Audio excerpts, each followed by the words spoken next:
ભગવાન પાસે ફરિયાદ લઈને નહીં પરંતુ આભાર લઈને જશો તો ભગવાન તમને તમારી અપેક્ષાઓ કરતાં પણ વધારે આપશે. આપણને એક ઉદાહરણ ખબર છે, કૃષ્ણ અને સુદામાની મિત્રતા. કૃષ્ણ ભગવાન રાજા હતા જ્યારે સુદામા રંક હતા. સુદામા ઘણા વર્ષો પછી જ્યારે ભગવાન કૃષ્ણને દ્વારિકા નગરીમાં મળવા જતા હોય છે ત્યારે તેમના પત્ની એમને એવું કહે છે કે આટલા વર્ષો પછી તમે પહેલી વાર ભગવાનને મળવા જાઓ છો તો કંઈક લઈને જાઓ. પરંતુ એમની ગરીબી એટલી હતી કે એમની પાસે કૃષ્ણ ભગવાનને આપવા માટે કંઈ જ નહોતું.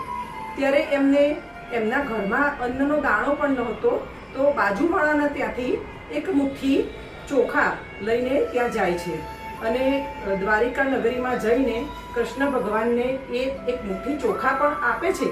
કૃષ્ણ ભગવાન એમને એવું પૂછે છે કે તું મારા માટે શું લાવે?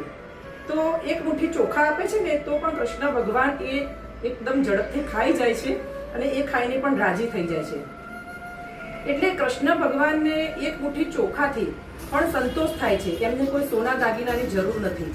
એટલે ભગવાન તો ભક્ત પાસેથી ફક્ત ભાવ જોઈએ છે, એમને કોઈ વસ્તુની જરૂર નથી. એટલે જ ભગવાનને તમારી જરૂરિયાતો કહેવાની જરૂર નથી. સુખમાં કે દુઃખમાં ભગવાનનો હંમેશા આભાર માનતા રહેજો.